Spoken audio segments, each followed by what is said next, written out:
Olá, está começando o Agrocultura RS. Eu sou Thaís Dávila e aqui você tem a informação que move o campo gaúcho. Uma comitiva liderada pela Comissão de Agricultura da Assembleia Legislativa tem reunião marcada para amanhã no Ministério do Desenvolvimento Agrário. Na pauta, uma alternativa à securitização. A proposta é uma ampliação nos prazos de pagamento de até 12 anos, com 2 anos de carência, com a exclusão de encargos como multas e juros de mora. Enquanto isso, hoje foi dia de protesto concentrado em Pelotas, na zona sul do estado.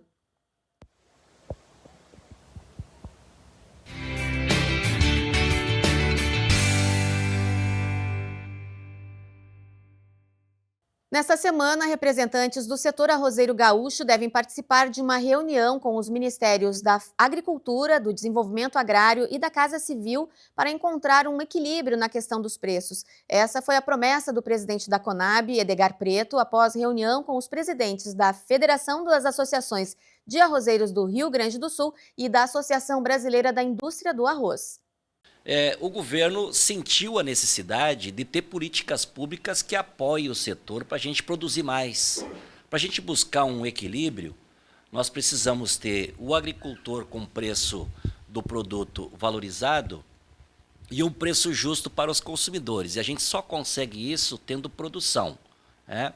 A Conab tem o setor de informações agropecuárias que é muito importante. E nós, o ano passado, já detectamos que nós teríamos uma safra maior no Rio Grande do Sul, como se concretizou, em torno de 1,5 milhão a mais de produção no nosso estado, que teríamos mais produção no Mercosul, que teríamos mais produção na Índia, que liberou a exportação depois de 2 anos, e que, consequentemente, chegaria no momento do produtor vender o seu produto e que iria cair o preço.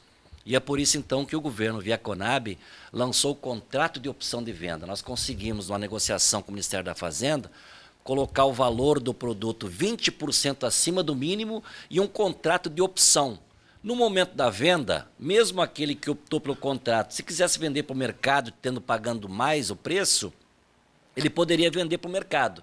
Se tivesse abaixo, a Conab comprava. Nós tivemos próximo de 100 mil toneladas os que aderiram ao contrato de opção, que era para agosto a efetivação. Quando chegamos agora já em maio, o preço do contrato de opção estava acima já do que o mercado estava pagando. Por isso nós antecipamos, em vez de agosto, quem quiser antecipar, está valendo, pode efetivar agora esse contrato, a Conab já está com recursos, pode fazer o pagamento, o valor está acima do que o mercado está pagando. Então isso continua valendo, nós temos interesse em fazer estoque de arroz, voltar à política do estoque público, e agora o setor nos traz aqui, a Federarroz e a Biarroz, um pedido para outras alternativas. Para entender de que maneira o setor recebeu as propostas da reunião, converso agora com o presidente da Federarroz, Alexandre Velho. Tudo bem, presidente? Olá, Thaís, um prazer falar contigo e com os telespectadores do Agrocultura RS. Bom, a gente vem há um pouco mais de um ano acompanhando esse embate dos arrozeiros gaúchos com o governo federal e sempre houve uma reclamação de que o governo não ouvia o setor produtivo. Como é que foi essa conversa? Que passo foi esse que foi dado, né, presidente? Olha, o que aconteceu na semana passada, na reunião na Conab, é que nós colocamos uma preocupação muito grande com relação à realidade hoje, não só de preços muito baixos, preços bem abaixo do custo de produção, Thaís. Lembrando que hoje preço CPEA está em menos de 70, R$ 69 e o custo de produção do arroz irrigado não baixa de R$ 90 o custo total. E colocamos ao governo, então, duas preocupações. Primeiro, com relação ao preço e segundo, com relação à liquidez, a falta de liquidez. Isso nos preocupa muito porque se aproximam os vencimentos dos financiamentos.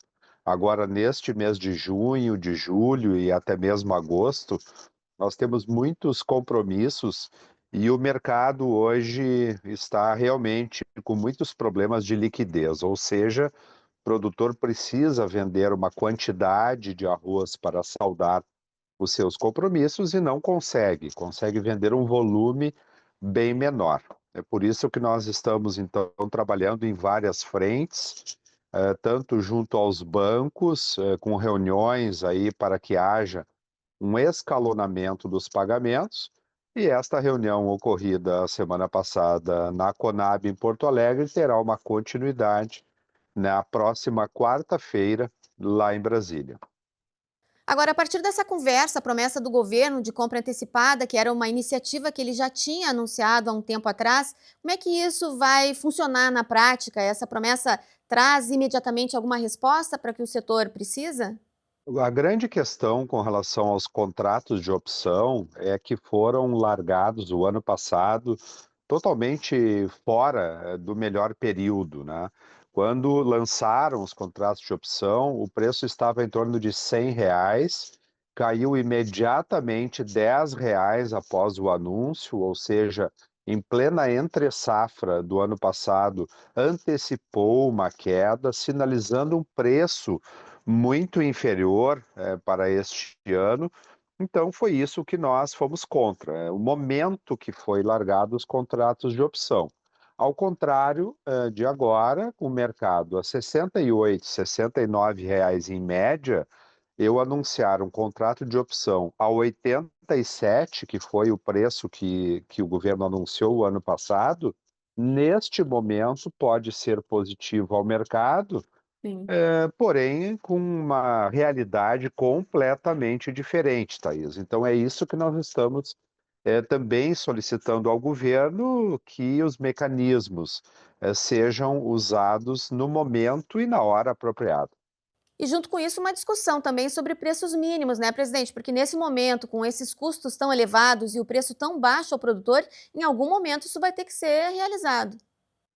Totalmente revisado, a metodologia da Conab, não condiz com a realidade. Eu dou como exemplo valores, que não se usa hoje no custo de produção da Conab, como, por exemplo, investimentos, capital de terceiros, Prolabore.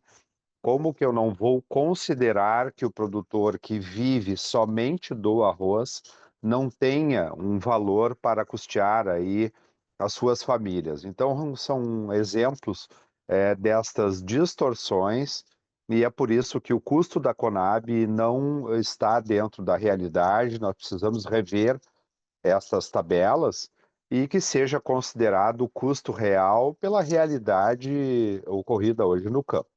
Presidente, essa reunião aguardada para a semana com a equipe interministerial, ela acontece no momento em que o próprio governo federal tem lutado para atingir suas metas, reduzir custos, fala em aumentar a tributação sobre coisas que não eram tributadas e fala-se em cortar isenções e benefícios. Qual é o ânimo que vocês vão para essa reunião em Brasília? Olha, é muito preocupante o momento atual, a questão do IOF, a questão da bandeira vermelha, que vai impactar o custo da energia elétrica, que vai trazer um impacto muito grande no setor, pela necessidade que o setor tem do uso muito grande de energia elétrica, tanto para irrigar as lavouras, como também para a secagem e armazenagem do arroz. Então, o que nós precisamos é de uma política pública mais eficiente, um seguro melhor, crédito, enfim, nós precisamos de um olhar a médio e longo prazo. E precisamos de um equilíbrio. Eu penso que a palavra em questão é equilíbrio. Sabemos que um preço muito alto prejudica, do outro lado, um consumidor de baixa renda.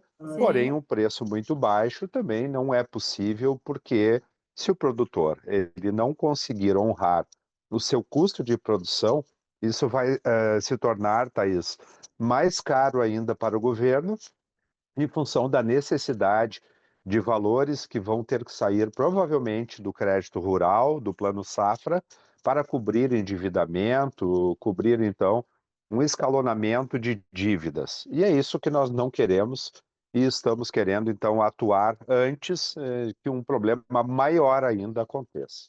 E como é? Vocês atuam, presidente, junto à indústria também, agora nessa interlocução com o governo federal, no sentido de conseguir um equilíbrio que o senhor fala, né? Qual é a mensagem que a Federarroz leva do ponto de vista de, olha, precisamos nos remunerar, mas também sabemos dessa necessidade do governo de manter o preço do arroz, que é tão importante na mesa do brasileiro, dentro de um patamar controlado? Para que o consumidor entenda, o arroz a R$ 5 o quilo, ao consumidor, a indústria consegue, vender e consegue pagar um preço de pelo menos R$ 90 aos produtores, que é o custo de produção. E R$ 5, Thaís, é um preço mundialmente, digamos, baixo, porque a maioria dos países, nós temos mais de 80 países, que o preço é maior do que R$ 5. Hoje, tu encontra arroz a R$ 4, até menos do que isso, 3,30, 3,40, e quando o arroz baixa de R$ 5, sinaliza um preço de R$ 70 ou menos aos produtores. E este preço não é sustentável. Então, nós precisamos este equilíbrio, ou seja, produtor vendendo pelo menos ao custo de produção de R$ 90, a indústria vendendo ao varejo na faixa dos R$ 5 ou algo parecido, e sendo repassado então aos consumidores.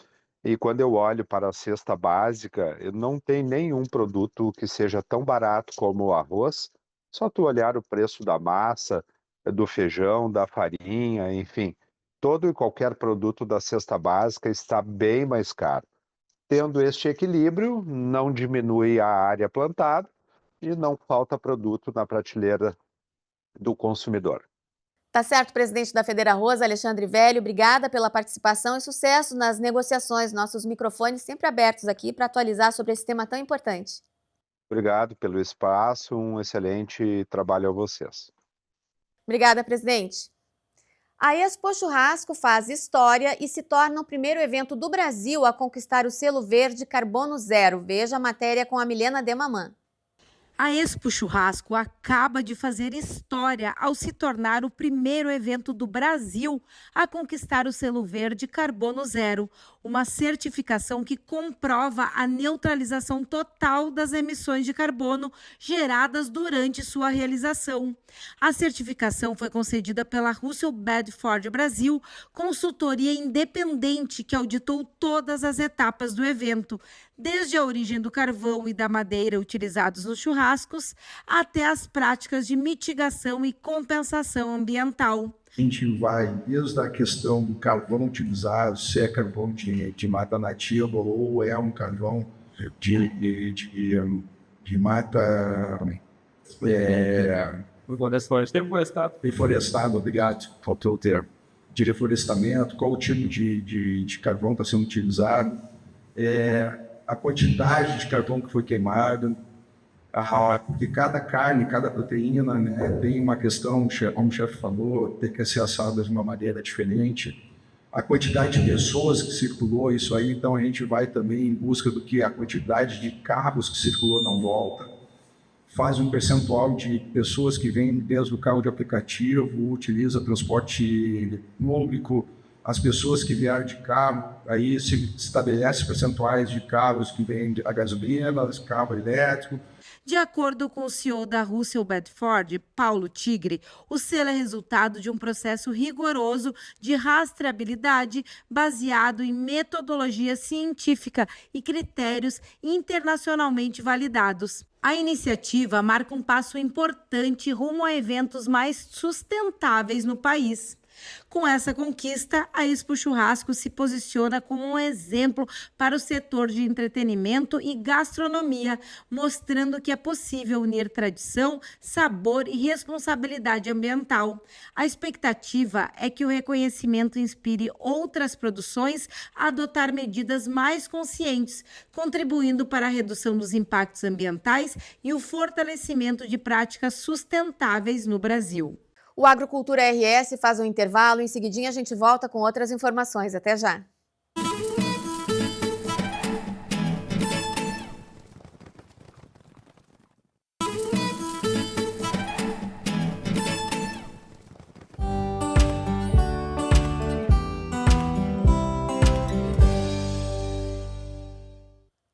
Segunda-feira é dia de acompanharmos as movimentações de mercado de grãos e da economia com o Gabriel Souza, analista da plataforma Grão Direto. Tudo bem, Gabriel? Olá, Thaís, tudo jóia? A semana, como sempre, começa bombando aí, né? Xi Jinping e Trump na mesma sala, é isso mesmo? Exatamente, nessa semana em particular, né, bastante coisas por vir aí, né, já começa com todo esse assunto badalado, né, da questão da guerra comercial, que agora pode trazer um certo cenário um pouco diferente, né, a gente sabe que China e Estados Unidos um precisam do outro, né, e isso acaba impactando também nosso agronegócio, então vamos torcer para caminhar, né, de uma melhor maneira que possa trazer uma paz para esse momento. Bom, e também junto com essa informação, aqui no Brasil, essa movimentação do governo em questão das taxações e tal, mexe de alguma forma com o agro também, né, Gabriel? Exatamente, Thaís. Então o governo está precisando arrecadar mais dinheiro, né, uma das maneiras agora é taxar, né, então olha ali alguns as possibilidades, e o agro não fica de fora disso, né. Bom, uma outra questão que eu queria já mais direto no âmbito do agro mesmo era, na semana passada a gente falou sobre o Rússia e Ucrânia, que havia ali uma questão do trigo, já está tendo impacto também no milho, queria que você explicasse um pouquinho essa conjuntura, Gabriel. Exatamente, Thaís. Então agora, né, foi anunciada uma certa trégua, né, parece que mais uma vez, né, Mais mais uma. uma trégua, então isso acaba impactando diretamente, principalmente ali na questão de trigo, né, então a gente sabe que são 2 países com grande produção de trigo, né, acabam escoando para boa parte da Europa, então isso tem um impacto em si no mercado, né, enquanto está em confronto, a tendência dos preços, né, desse trigo é sempre estar em um patamar mais elevado. Agora que veio uma certa trégua, então acaba tendo uma pressão nos mercados e acaba voltando, né, uma certa possível estabilidade de fluxo de exportação desse país. Então volta a ter, né, uma grande disponibilidade de trigo, então pressiona os preços e acaba puxando também o milho para baixo, né. Trigo e milho têm uma relação também com relação à produção nesses países, né, principalmente ali na questão da Ucrânia que produz, né, um certo volume de milho também é destinado para a parte da Europa e acaba puxando também as cotações de milho devido a essa, vamos dizer assim, uma possibilidade de normalização de fluxo de exportação dessas 2 commodities lá no Mar Negro. A gente, pelo que você acompanha, assim, essas tréguas mencionadas, elas são de verdade, né, a partir do momento em que se anuncia a trégua, consegue-se mesmo essa estabilidade maior? Thaís, a gente está desde 2022 22. basicamente 22, 23 basicamente com essas idas e vindas e tréguas e tudo mais, e ataques, então fica muito difícil esse cenário, né. Lá no começo foi algo mais intenso, era algo de novidade, né, então qualquer trégua ou qualquer ataque, trazia mais volatilidade ao mercado, parece que o mercado também, de certa forma, aprendeu a reagir com essas tréguas, então beleza, né, agora acaba tendo esse impacto nos preços, né, pressionando, né, as cotações principalmente de trigo, porém, a gente fica agora num respaldo aqui que muita coisa ainda pode acontecer. É muito tempo, o mercado de uma certa forma se acostuma, e aí só com alguma coisa muito diferente é que vai acabar gerando impactos, né. Bom, essa semana aí você já mencionou, temos o relatório do USDA, relatório de oferta e demanda mundial, são os dias que precedem o lançamento, o anúncio do relatório, sempre são de bastante atenção no mercado mundial de grãos, né, Gabriel, como é que está o ânimo e a expectativa para essa semana? Bom, o relatório vai ser divulgado nessa quinta-feira. Tem a tendência, né, de ter uma certa volatilidade agora durante o decorrer dessa semana até a divulgação do relatório por conta dessas decisões de Estados Unidos e China, que pode, né, trazer um certo movimento ali com relação às commodities, principalmente agora milho e trigo, milho e soja comentando. Porém, também, né, a gente costuma haver uma certa pausa do mercado um pouco antes de ser divulgado esse relatório, dependendo da condição que o mercado acaba dando, né. Agora que está, né, com essa questão aí de guerra comercial, pode sim ter uma volatilidade até lá, mas normalmente o mercado dá uma segurada para esperar esses dados, serem divulgados e depois, né, ter um certo direcionamento. Porém o mercado, como eu gosto de ressaltar, no mercado é soberano, então ele acaba definindo, né, o rumo que vai tomar pré ou pós divulgação, mas a gente está vivendo um momento com bastante informação, bastante volatilidade, que pode sim ter um impacto aí, a gente vê cotações meio, aguçadas nesses dias. Gabriel, antes da gente encerrar, tem o mercado da soja brasileira para exportação, ele está desacelerando, o mundo está priorizando a soja americana, como é que está aí? O que que o produtor precisa ficar atento aí nesses dias? vamos lá, a gente entrou em junho agora, então sazonalmente, né, nossa soja ela passa a ter uma certa desvalorização, né, uma certa baixa competitividade com relação à soja americana a partir desse momento, começa a ter um fluxo um pouco maior de compras a partir dos Estados Unidos, e junto a isso, né, a gente acabou coincidindo agora com o dólar mais desvalorizado perante ao real, isso acaba interferindo, deixando nossa soja ainda menos competitiva, Sim.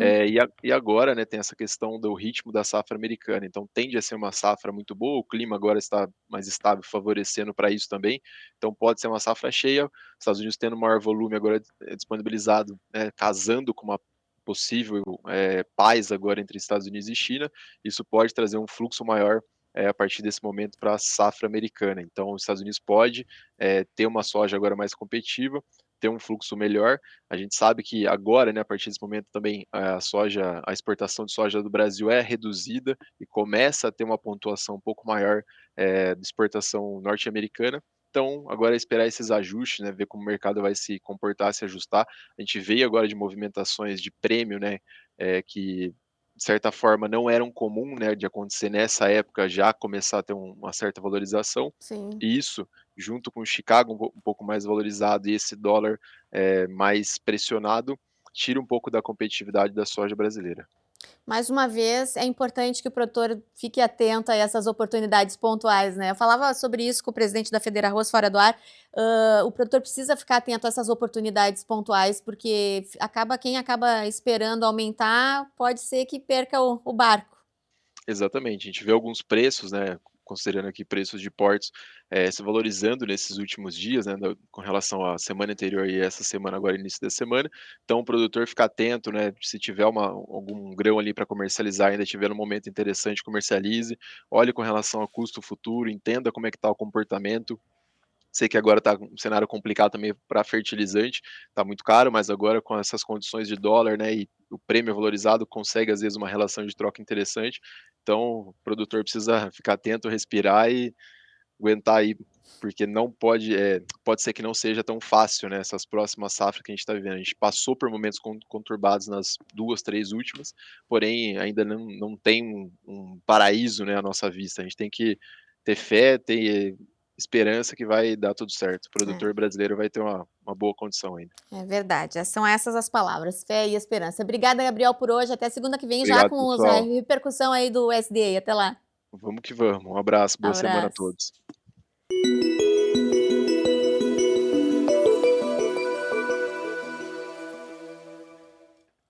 Segunda-feira é dia de falar sobre previsão do tempo e clima para os próximos dias com o João Castro, meteorologista e diretor da Ignitia Weather para a América Latina. Tudo bem, João?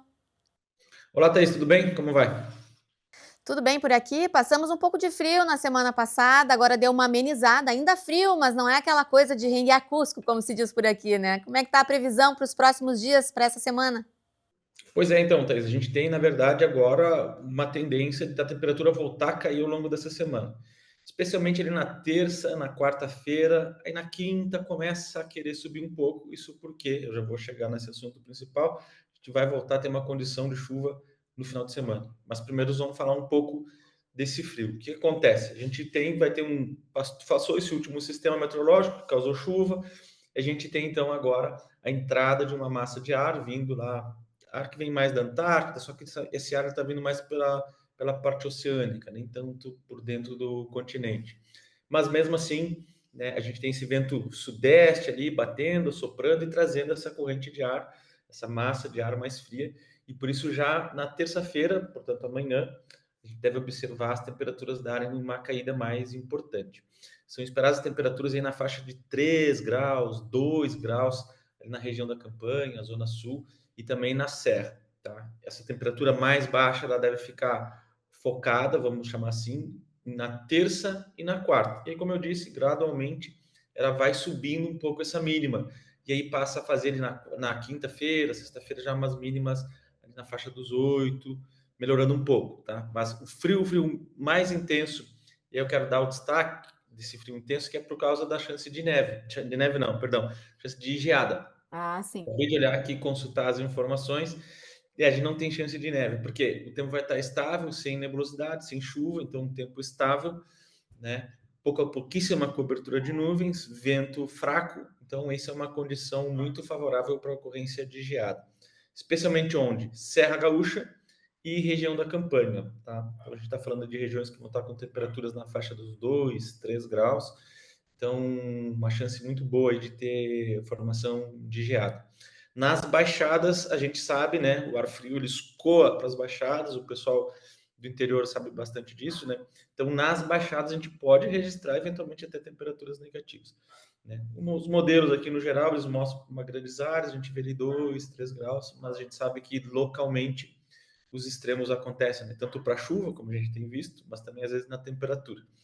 Então, esse é o destaque da semana, vamos falar assim, Thaís. Frio intenso, chance de geada ali na Zona Sul, região da Campanha e também na Serra Gaúcha, especialmente na terça e quarta. E aí pega bastante a região de área de pastagens, né, João? Isso, então essas eventos de geada aí, elas são danosos para a área de pastagem, né? A gente tem uma área forte aqui de agropecuária, especialmente a gente falando da Zona Sul e região da Campanha. Mas a gente também tem, né, Thaís, pequenos produtores com produção ali de hortifruti, né? Então, o pessoal de hortaliças tem que também ter esse cuidado com as geadas, porque, claro, muitos têm condições de investir em estufa, mas muitos são canteiros também abertos. Então, essas áreas aí é bom o pessoal dar uma irrigada ainda na noite para evitar esses problemas aí de queimadura, porque se a geada não for, se ela for não muito intensa, mesmo assim ela pode provocar queimaduras, especialmente se a gente falar de hortifruti, né? Sim. A pessoa de fruticultura também tem que tomar esse cuidado e de hortaliças. Bom, e depois do frio, o produtor pode esperar lá para quinta ou sexta-feira chuva? Como é que é, João? Pois é, o que a gente está vendo aqui, né, Thaís? Lembrando que estamos aí no início da semana e é bom o produtor, mais ali no meio da semana, dar uma atualizada, consultar o serviço que tem disponível, etc. O que tem de indicativo? Lá de sexta para sábado, a gente começa a ter, então, uma atuação de um sistema lá, que a gente chama de cavado, que é aquele sisteminha que eu já falei várias vezes aqui, uma região de baixa pressão que forma no norte da Argentina, Paraguai, e essa área ela se estende cortando o Rio Grande do Sul, tá? E depois, na sequência, forma um ciclone no oceano. Então, é uma perturbação, vamos chamar assim, lá em altos níveis, em altas altitudes. O que acontece? Esse cavado ele vai estar atuando no estado ali de sexta para sábado. Então, o que a gente vê? As temperaturas dão essas mínimas, logo agora no início da semana, e as temperaturas máximas não sobem tanto. É importante falar, Thais, as temperaturas máximas elas não chegam a 20 graus. Ali terça, quarta, quinta. Depois de quinta, vamos dizer assim, daí começa a ter essa transição que começa a atuar esse sistema. Então já tem ar mais quente, que começa a entrar ar quente vindo lá do norte. Então começa a subir um pouco a temperatura, tanto a mínima quanto a máxima, que já deve encostar nos 20. E deve começar a dar essa melhorada na temperatura, mas vem esse sistema, então, formador de chuva. O que a gente tem de indício agora, eu quero chamar bastante atenção, Thaís. Novamente, temos um indicativo de alguns pontos na região central do estado e um pouquinho lá no noroeste, já com um indicativo de volumes de chuva ali entre 80 a 90 milímetros. É um volume bastante alto, especialmente se ele ocorre de forma pontual. O último grande evento de chuva que teve, você vai lembrar, o pessoal em casa também, a gente falou que as previsões eram em torno de 80 e teve pontos isolados que passou de 100. Então é importante que quando eu falo isso aí, o pessoal ir atualizando ao longo da semana, vai acompanhando. Às vezes está marcando isso tudo, mas pode acontecer alguma coisa no meio do caminho, né? Essa baixa pressão se desloca mais lá sentido Santa Catarina, Paraná, e aí não atinge tanto. Então é bom ficar de olho. Mas temos já aí, né, esse indicativo, vamos ficar atento. É toda uma linha que corta a região central. Vocês imaginem assim, uma linha cortando, por exemplo, saindo ali de Rio Grande e cortando indo até lá Santa Rosa. É uma língua assim, na região central do estado, com esse volume mais elevado, tá? Então, vale o pessoal de casa ficar atento, né? Seguir acompanhando as previsões. Muito bem, como sempre, o produtor gaúcho com praticamente as 4 estações dentro de uma mesma semana. Vamos aguardar as atualizações. Obrigada por hoje, João. Até segunda que vem. Tá certo, é isso. Até mais. Obrigada, até. O Agrocultura RS de hoje fica por aqui. A gente volta amanhã com outras informações para você. Até lá.